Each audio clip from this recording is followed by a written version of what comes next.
Now I would like to invite our next keynote speaker, Dr. Anuradha Shekri, who is working as an associate professor in Institute for Development and Communication, Punjab University, India. Ma'am, please take the dice. So my paper is conceptual paper, and the topic is given to me is vision and strategic roadmap for sustainable education in India in the light of NEP 2020. Firstly, I want to, discuss with you that we all know that as I was discussing with you that there are 17 SDG goals and 2030 developed. So now we are, in the process of developing 2047. I'm working in the area of education. So that's why I have selected this topic for my today's presentation. And I want you to know about the perspective of India. What is the situation in India? I will let you know what is the situation in Punjab also, which is, the state of India, where these developments are also going on. In other states, this is the action plans are going on. They have been developed to implement. And as far as this quality education goal is concerned, we are all aware that whenever the quality of education is poor, it always leads to poor learning outcomes in India. Ultimately, push the children out of the system, leaving them vulnerable to child labor, abuse, and violences. So many classrooms they are continue to characterized by the teacher-centered rote learning. These are some of the things which are affecting the quality of education. And as far as this goal is concerned, we have to do so many things which are in the planning. The vision of this new education policy 2020, as you might be aware of this policy which come after 35 years. This was a great development which took place. In the light of this NEP 2020, Vision 2047, is going to develop. And in some states, they have developed action plans, and in some, it is going on. The main focus of this SDG lies in creating sustainable future for all, human dignity and well-being. As we all are aware that education is a positive force for the overall development, whether it is social, it is economic, it is environmental, any kind of development. We always, we have to take the help of education, which is it's a tool for the progress of the nation, and it significantly influences how people think, perceive, and act. It is a capacity building tool in all the sectors.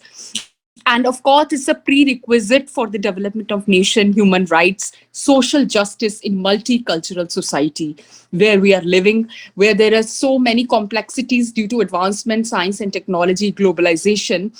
So it's very important to foster the right type of skills, expertise, attitude, and behavior that will lead to sustainable and inclusive growth among all the communities, marginalized groups, such as scheduled caste, scheduled tribe, women, religious minorities, where there are so many complexities in our Indian society.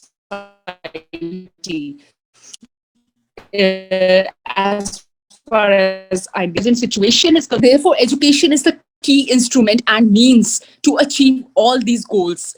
In fact, all the 17 goals can be achieved only if we develop the quality of education, whether it is school education, whether it is higher education, whether it is technical education. So, there is a need, need to take into the focus all these things and to reduce the poverty and hunger, of course, for the good health and well-being, reducing the inequalities. And of course, when I'm talking about the employability and economic growth, education is most important improved, whether it is in the higher education, the school education. So because of the lack of employability skills, they are not going to absorb anywhere, they are not going to employable. So these are the things which needs our attention. And its responsibility also, as far as environment is concerned, ecosystem is concerned, climate change is concerned, we need to have some innovations in industry and infrastructure. As we all are aware, there's a gap between industry and academia. We need to focus that gap. This is very, very important for all of us. And of course, as far as enhancement in the 21st century skills, which is much needed, and of course, this is also important area where we have to work to, I mean, develop the skill of the students.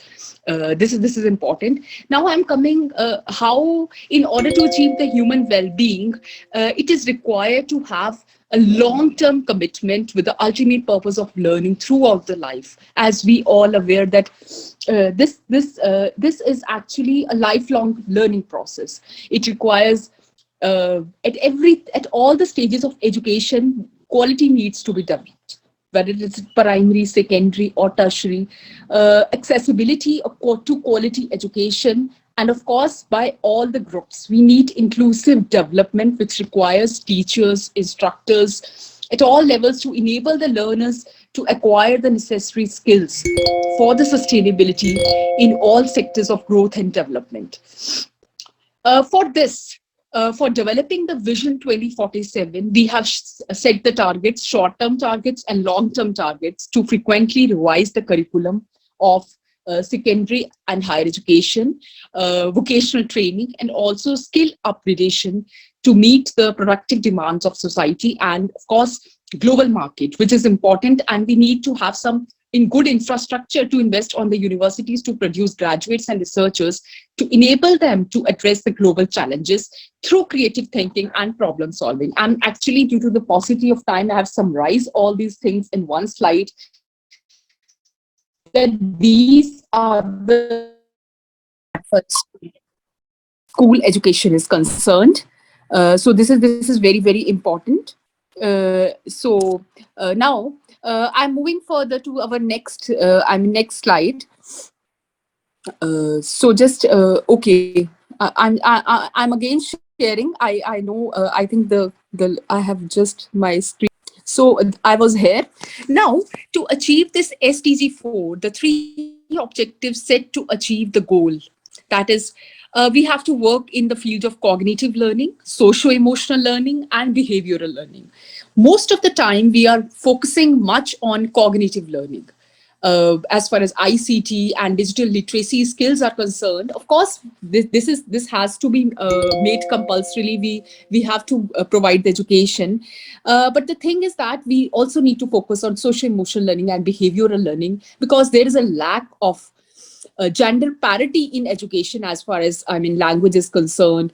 I mean, jobs, placement, salaries. We all know that there is not gender equality. There's inequalities exist in this area. So as far as this policy is concerned, new education policy, it envisions to be rooted in the, I mean, Indian ethos that contributes to sustainability, which is important to provide for a vibrant knowledge society. So making the India a global superpower.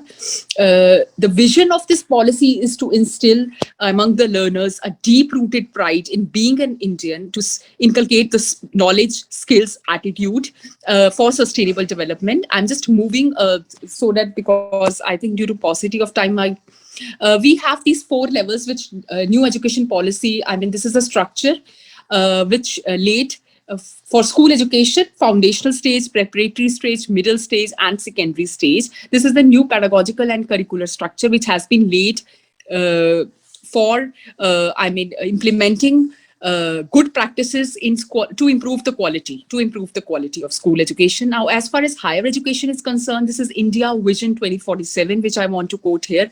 We need to focus on the three cardinals: quality, equity, and accessibility. So this is important for all of us to understand that if we talk about the future of education, we want our youth to be employable in various sectors: artificial intelligence, Internet of Things, data analytics. Of course, we talk about equity, creating the environment, promoting unity in diversity, blended learning, offline, online learning. We need to improve the infrastructures. When we talk about 2047, we do not know what developments will take place at that time, but we are improving ourselves day by day. And then, as I have discussed, that these are the sum of the, I mean, SDG goals. I mean, SDG goal number 4, which can be achieved, I mean, through the empowerment of faculty by constant upgradation of knowledge and pedagogical skills, career counseling. This interface needs to be strengthened, industry, academia. Earn while we learn to be made a part of the curriculum in collaboration with the active participation of local industry and this business as far as this is concerned. I just want to summarize in the and I mean a very brief that that we have to work on the strategies. As far as the strategies is concerned, in the sector of education, we have to provide the training part, which I think which is lacking in our system, in education system. We need to build that gap. We have to bridge the gap between theory and the practice, so that we are coming up with the new strategies. As we are, we have to compete globally also, and of course we have to provide them a good and quality education at all stages, whether it is school education or higher education, university education, and of course at all levels, at in various disciplines. It's not about science and technology, it's about arts and humanities also. So thank you very much for giving me time to present my paper. Yes, thank you so much for your such nice presentation today. It was really awesome. So, is anyone left for today's presentation?